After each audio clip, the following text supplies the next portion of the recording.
Imaginez un instant que tout ce que vous avez appris sur les bancs de l'école, chaque certitude gravée dans le marbre de nos manuels d'histoire, ne soit en réalité qu'un voile pudique jeté sur une vérité bien plus ancienne et bien plus terrifiante.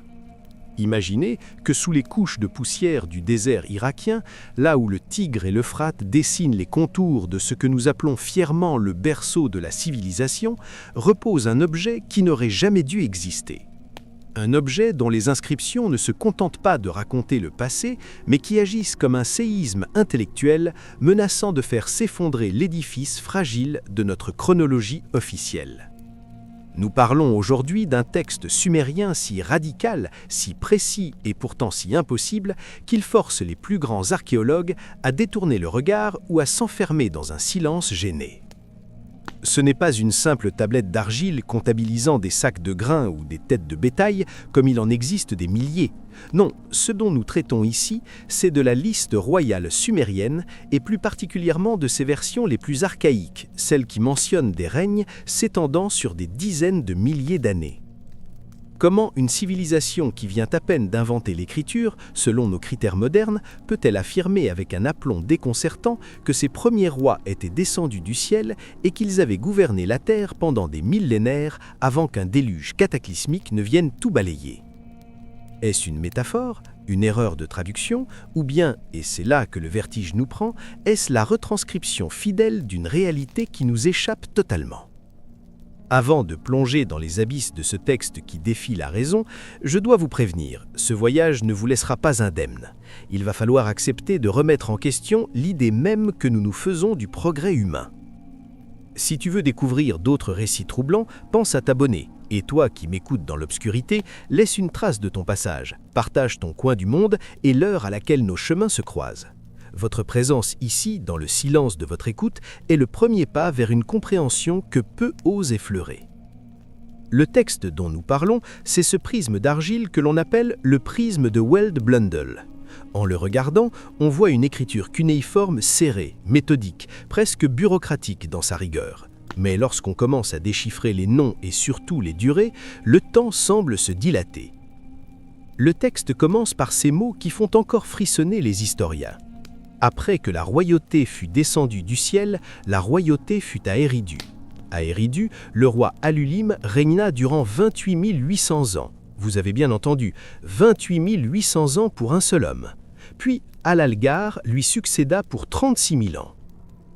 Si l'on suit la logique de l'histoire officielle, ces chiffres sont des absurdités mythologiques. Mais pourquoi les Sumériens, ce peuple d'une précision mathématique redoutable, ceux-là même qui nous ont légué la division du temps en 60 minutes et 60 secondes, auraient-ils soudainement perdu tout sens de la mesure en consignant leur propre lignée ? Pourquoi mélanger dans un même document officiel des rois dont l'existence historique est prouvée archéologiquement, comme Enmé Baragési de Kish, avec ces figures antédiluviennes aux longévités bibliques? C'est ici que l'histoire officielle commence à vaciller. On nous explique souvent que ces durées sont symboliques, qu'elles représentent des ères ou des cycles astronomiques. Mais cette explication ressemble de plus en plus à une béquille pour éviter d'affronter l'inexplicable. Si les Sumériens ne mentaient pas, si cette liste était le témoignage d'une époque où la biologie humaine ou l'identité même de ceux qui nous dirigeaient n'avait rien de commun avec ce que nous connaissons aujourd'hui. Nous allons explorer ensemble les strates de cette énigme qui défie la raison. Nous allons voir comment cette liste royale s'articule avec les récits du déluge, comment elle rejoint les textes de la Genèse et pourquoi, au fond de leur laboratoire et de leurs bureaux poussiéreux, certains chercheurs commencent à murmurer que notre passé n'est pas une ligne droite partant de la barbarie vers la civilisation, mais peut-être une longue chute depuis un âge d'or technologique ou extraterrestre dont nous n'avons gardé que des échos déformés. Préparez-vous, car ce texte sumérien n'est que la porte d'entrée d'un labyrinthe qui remet en cause l'origine même de l'humanité. Pour comprendre l'ampleur du séisme que provoque la liste royale sumérienne, il faut s'affranchir de notre perception linéaire et étriquée du temps, cette petite règle de quelques millénaires que nous avons pris l'habitude de plaquer sur l'histoire de l'humanité. Car ce que nous disent les scribes de Sumer, avec une froideur bureaucratique qui exclut presque l'idée du mythe, c'est que bien avant que l'écriture n'apparaisse officiellement vers 3200 avant notre ère, des cités entières respiraient, commerçaient et se soumettaient à des monarques dont la longévité défie toutes les lois de la biologie humaine connues. Nous ne parlons pas ici de figures vagues perdues dans les brumes de la légende, mais de lieux géographiques bien réels, dont les ruines subsistent encore sous le soleil de plomb de l'Irak moderne. Eridu, Bad Tibira, Larak, Sippar et Shuruppak, 5 cités, 8 rois et un total vertigineux de 241 200 ans de règne cumulé. Prenez un instant pour laisser ce chiffre infuser dans votre esprit. 241 200 ans. C'est une période qui couvre la quasi-totalité de l'existence de l'Homo sapiens sur cette planète, selon les théories évolutionnistes classiques. Et pourtant, la liste royale nous affirme que pendant toute cette durée, la civilisation était déjà là, structurée, hiérarchisée, sous l'égide d'une royauté descendue du ciel. L'histoire officielle, incapable d'intégrer une telle donnée, se contente de balayer ces chiffres d'un revers de main en les qualifiant de fantaisie numérologique ou de symbolisme politique. Mais est-ce vraiment si simple ? Pourquoi un scribe sumérien, dont la survie dépendait de l'exactitude de ses comptes pour le temple ou le palais, aurait-il soudainement décidé d'inventer des nombres aussi précis que 28 800 ou 36 000 ans ? En mathématiques sumériennes, ces nombres sont basés sur le système sexagésimal, certes, mais leur précision suggère une mesure réelle de cycle que nous ne comprenons plus.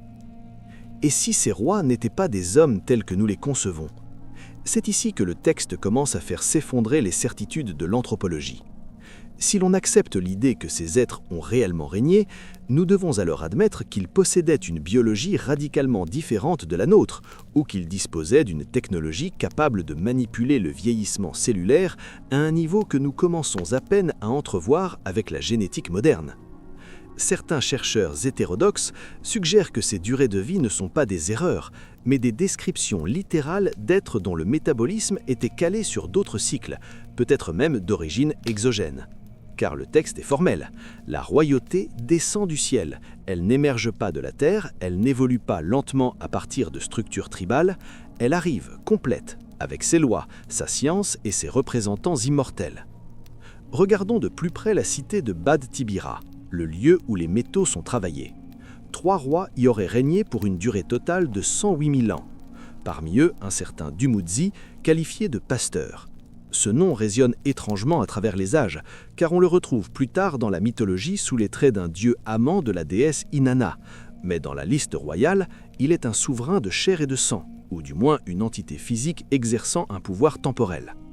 Comment une cité dédiée à la métallurgie peut-elle exister des dizaines de milliers d'années avant l'âge du bronze officiel ?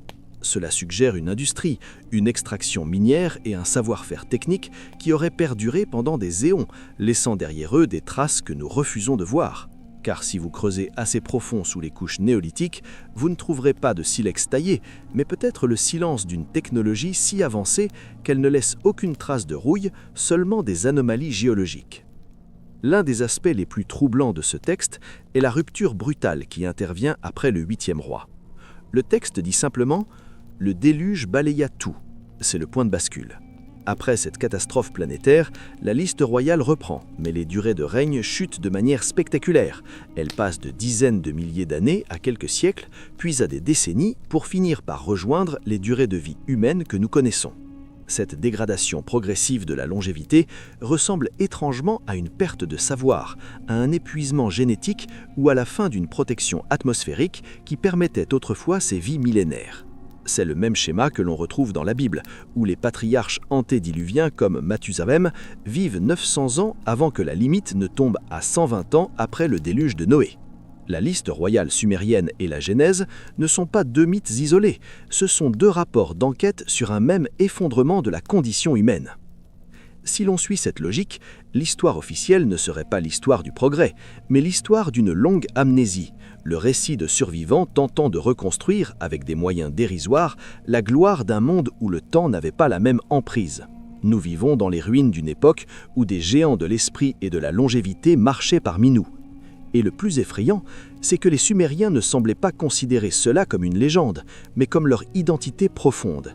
Ils se percevaient comme les héritiers d'un savoir descendu du ciel, un savoir qu'ils ont consigné avec une minutie maniaque pour que nous, des millénaires plus tard, puissions enfin ouvrir les yeux sur la véritable antiquité de notre espèce. Mais alors, si ces cités et ces rois ont existé pendant 240 000 ans, où sont les preuves archéologiques ? Pourquoi ne trouvons-nous pas de gratte-ciel de 100 000 ans ou de décharges technologiques ? La réponse se trouve peut-être dans la nature même de cette civilisation antédiluvienne. Peut-être n'était-ce pas basé sur le plastique et le béton, mais sur une maîtrise de la matière et de l'énergie qui nous est totalement étrangère. Une science qui ne laisse derrière elle que de la pierre taillée avec une précision impossible, ou des récits que nous qualifions trop vite de contes de fées. Mais une seconde est d'autre chose. Peut-être que le déluge dont parlent les textes n'était pas une simple inondation, mais une catastrophe d'une telle violence qu'elle a littéralement broyé la surface de la Terre, effaçant toute trace de cette humanité primordiale pour ne laisser que le souvenir de ces rois éternels gravés dans l'argile. Lorsqu'on évoque Sumer, l'image d'Épinal nous montre des paysans courbés sur des canaux d'irrigation, gravant péniblement des signes sur de l'argile humide avec des roseaux taillés. C'est une vision rassurante. Elle nous permet de nous sentir supérieurs, nous, les héritiers de l'atome et du silicium. Mais cette supériorité n'est qu'une façade, qui s'effrite dès que l'on examine ce que les archéologues appellent pudiquement des UOPR, des Out of Place Artifacts, des objets hors de leur temps. Si la liste royale est le logiciel de cette civilisation perdue, les objets que nous retrouvons en sont le matériel. Et ce matériel est terrifiant pour quiconque tient à sa tranquillité d'esprit. Comment expliquer par exemple la précision de la taille des sceaux cylindres sumériens ? Certains de ces objets, pas plus grands qu'une phalange, comportent des détails si minuscules qu'ils ne sont visibles qu'au microscope ou avec une loupe à fort grossissement. Or, le microscope n'est censé avoir été inventé qu'au XVIIe siècle. Comment des artisans primitifs ont-ils pu graver des scènes complexes, incluant des configurations astronomiques précises, sur des pierres semi-précieuses d'une dureté extrême, sans outils de précision optique ? La réponse officielle est la patience et le savoir-faire. La réponse de la liste royale est différente. Ils disposaient de la technologie des Anunnaki, ceux qui sont descendus du ciel. Mais allons plus loin, là où le doute n'est plus permis.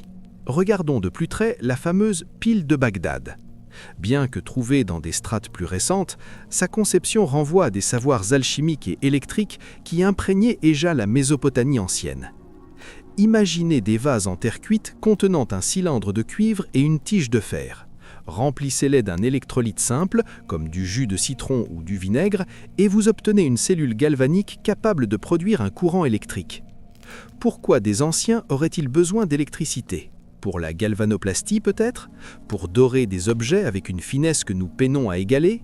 Ou bien pour éclairer l'intérieur de ces temples et de ces ziggourats où aucune trace de suie de torche n'a jamais été retrouvée sur les plafonds ? Le texte sumérien nous parle de ME, ces objets de pouvoir que les dieux se disputaient. Dans les récits, les ME sont décrits comme des disques ou des tablettes contenant des programmes, des savoir-faire, des schémas de civilisation. Le ME de la royauté, le ME de la musique, le ME de la guerre. Si l'on traduit cela en langage moderne, nous parlons de banques de données, de logiciels sources. Les rois millénaires de la liste royale n'étaient pas des monarques au sens médiéval, ils étaient les opérateurs de ces ME. Ils étaient les gardiens d'une interface technologique qui permettait de gérer le climat, la génétique et l'énergie.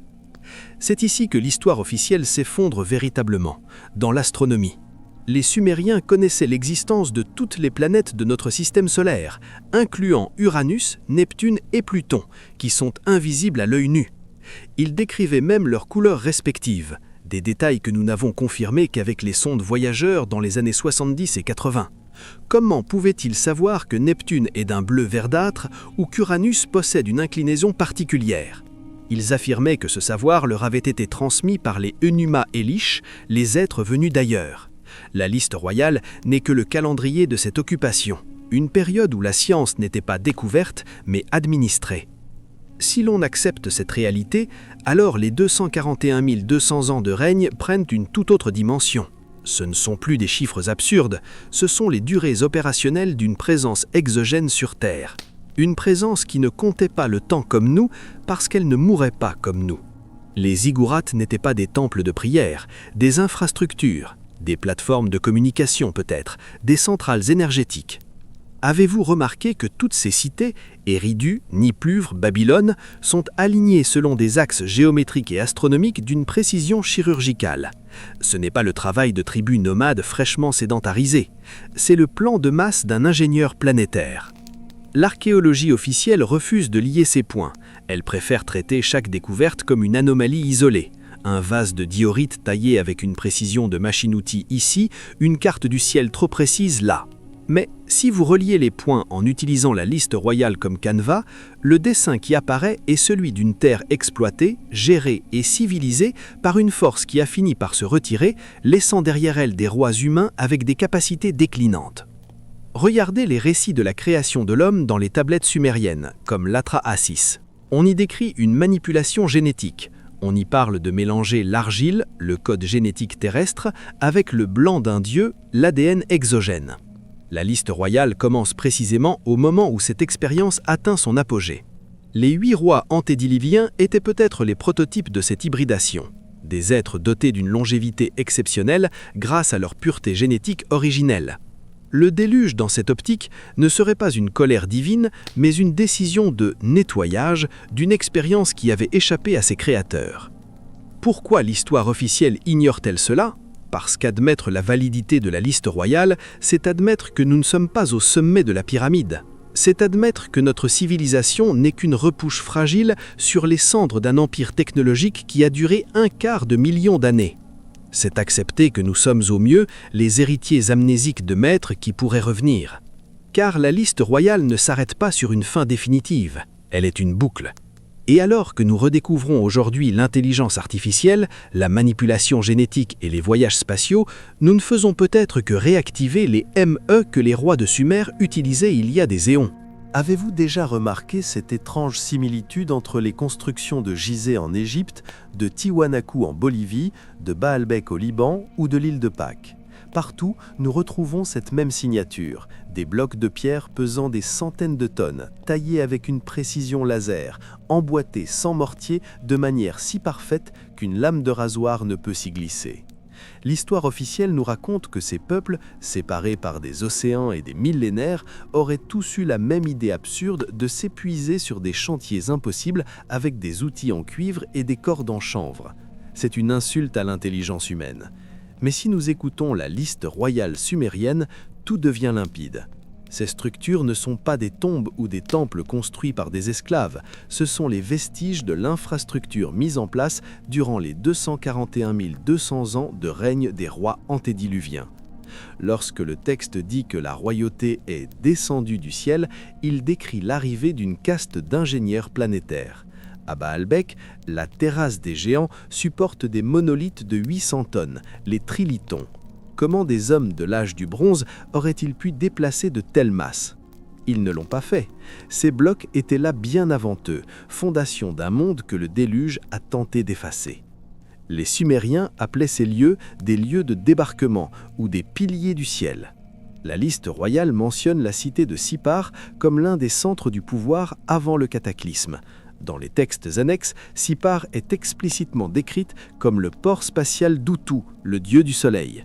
Si l'on traduit cela en termes logistiques, Sippar était le centre de transit pour les ressources extraites de la Terre durant ces millénaires de règne. Car pourquoi rester 28 000 ans sur une planète si ce n'est pour l'exploiter ?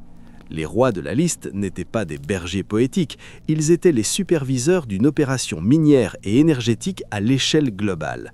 Les pyramides et les structures mégalithiques n'étaient pas des monuments à la gloire de l'ego d'un souverain, mais des machines, des résonateurs, des dispositifs de transfert d'énergie dont nous avons perdu le mode d'emploi.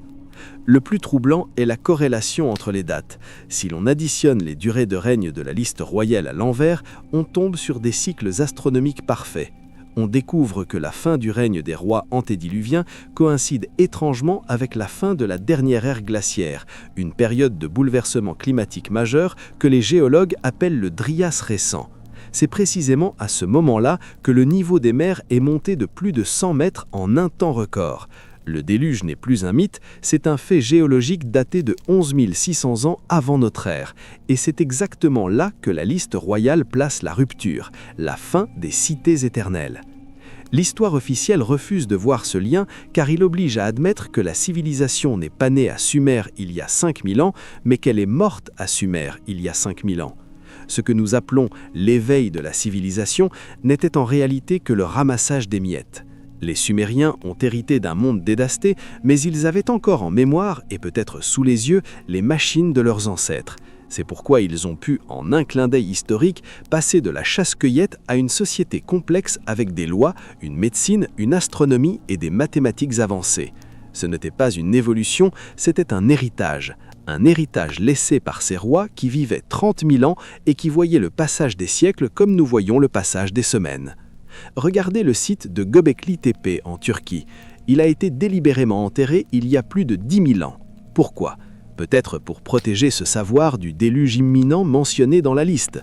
Ce site montre des gravures d'animaux et de constellations d'une finesse incroyable réalisées par des gens qui, officiellement, n'avaient même pas inventé la poterie. La liste royale est le seul texte au monde qui donne un cadre temporel à cette anomalie. Elle nous dit « Oui, avant vous, il y avait des géants, non pas par la taille, mais par l'esprit et la longévité. Ils ont construit des réseaux, ils ont aligné les montagnes, ils ont dompté le temps. » Et si nous parlions de l'or, pourquoi toutes les civilisations anciennes, sans exception, ont-elles eu une obsession pour l'or alors que ce métal est inutile pour la fabrication d'outils ou d'armes ? Pour les Sumériens, l'or était la chair des dieux. Mais dans une perspective technologique, l'or est le meilleur conducteur électrique. Il ne s'oxyde pas. Il est essentiel pour l'électronique de pointe et la protection contre les radiations. Si les rois de la liste royale étaient des administrateurs d'une colonie technologique, l'extraction de l'or expliquerait la durée immense de leur règne. Une opération industrielle de grande envergure nécessite une stabilité temporelle que nos vies humaines de 80 ans ne permettent pas. En niant la réalité de la liste royale, l'histoire officielle nous prive de notre véritable identité. Elle nous fait croire que nous sommes des accidents biologiques sortis de la boue, alors que le texte sumérien suggère que nous sommes les descendants d'une expérience génétique et sociale encadrée par des êtres d'une puissance inimaginable. Les mégalithes sont les témoins silencieux de cette ère. Ils ne sont pas de terre et de paille, mais de roches éternelles, pour que même après 240 000 ans, nous puissions encore les voir et nous demander qui étaient-ils. Et surtout, si la royauté est descendue du ciel une première fois, puis une seconde fois après le déluge, qu'est-ce qui les empêche de redescendre une troisième fois ? Si vous avez suivi ce récit jusqu'ici, vous comprenez que la liste royale sumérienne n'est pas une erreur de l'histoire, mais une anomalie qui démasque le mensonge de notre chronologie officielle. L'histoire, telle qu'on nous l'enseigne, est un récit de confort, une fable linéaire où l'homme progresse de l'obscurité vers la lumière. Mais le prisme de Weld Blundell nous hurle le contraire. Il nous parle d'une humanité qui a commencé au sommet, sous la tutelle d'êtres dont la longévité et la science touchaient de divin, pour ensuite dégringoler dans une déchéance biologique et intellectuelle. Ce que nous appelons aujourd'hui civilisation n'est que le bruit de fond d'une survie désespérée après un effondrement planétaire. Et c'est ici, dans cette conclusion, que le texte sumérien devient véritablement terrifiant. Pourquoi les scribes ont-ils pris la peine de consigner ces noms avec une telle ferveur ? Pour que nous nous souvenions du cycle. Dans la pensée sumérienne, comme dans celle des Mayas ou des Hindous avec leurs yugas, le temps n'est pas une flèche, c'est une roue.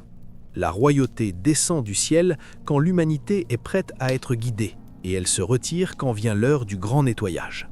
Le déluge n'était pas un accident de parcours, c'était la conclusion logique d'un cycle de 241 200 ans.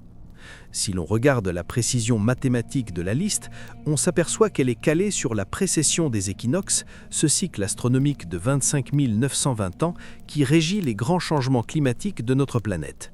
Les rois sumériens ne régnaient pas par hasard, ils régnaient selon une horloge cosmique dont nous avons oublié l'existence. L'histoire officielle s'effondre car elle refuse de voir que nous sommes actuellement dans la phase descendante ou peut-être à l'aube d'un nouveau basculement. Nous redécouvrons aujourd'hui les outils des dieux. Nous manipulons le génome pour allonger la vie. Nous lançons des sondes vers les étoiles. Nous créons des intelligences qui nous dépassent. Nous sommes en train de recréer les ME, ces objets de pouvoir qui définissaient la royauté antédiluvienne. Mais sans la sagesse et la longévité de ces monarques de 30 000 ans, sommes-nous capables de gérer de tels outils? Ou sommes-nous en train de provoquer par notre arrogance et notre vision à court terme le prochain déluge qui balayera tout sur son passage? La liste royale se termine brusquement sur des rois dont les règnes sont devenus tristement humains. Le dernier nom gravé est une fin de non-recevoir. Mais les tablettes sumériennes nous laissent un indice. Elles disent que les dieux ne sont pas partis. Ils se sont simplement retirés, observant depuis le ciel ou depuis des dimensions que nous ne percevons plus l'évolution de leur expérience génétique. Si l'on croit les textes, ils reviendront quand le temps sera juste. Le retour de Nibiru, le retour des Anunnaki, le retour de l'âge d'or, peu importe le nom qu'on lui donne, la liste royale est la preuve écrite qu'une telle cohabitation a déjà eu lieu. Elle est le précédent historique qui rend l'incroyable inévitable. En fin de compte, ce texte sumérien ne fait pas que détruire l'histoire officielle, il détruit notre sentiment de sécurité. Il nous rappelle que nous sommes des locataires de courte durée sur une planète qui a connu des propriétaires bien plus anciens et bien plus puissants que nous. Nous vivons dans les interstices de leur règne millénaire. Nos empires, nos guerres, nos découvertes ne sont que des battements de cils à l'échelle de la liste royale. Alors la prochaine fois que vous regarderez les étoiles ou que vous passerez devant les ruines d'un monument mégalithique dont personne ne s'est expliqué l'origine, souvenez-vous d'Alulim, le premier roi d'Éridu. Souvenez-vous de ses 28 800 ans de règne. Ce n'était pas un rêve, c'était notre passé. Et si la roue tourne, comme les Sumériens le croyaient, c'est peut-être aussi notre futur. L'histoire officielle peut bien essayer d'étouffer ces voix, de qualifier ces textes de mythes ou d'allégories. Mais l'argile patiente. Elle a survécu au déluge, elle a survécu au sable et elle survivra probablement à notre propre passage. Le message est là, gravé pour toute l'éternité. Nous ne sommes pas les premiers et nous ne serons certainement pas les derniers à voir la royauté descendre du ciel.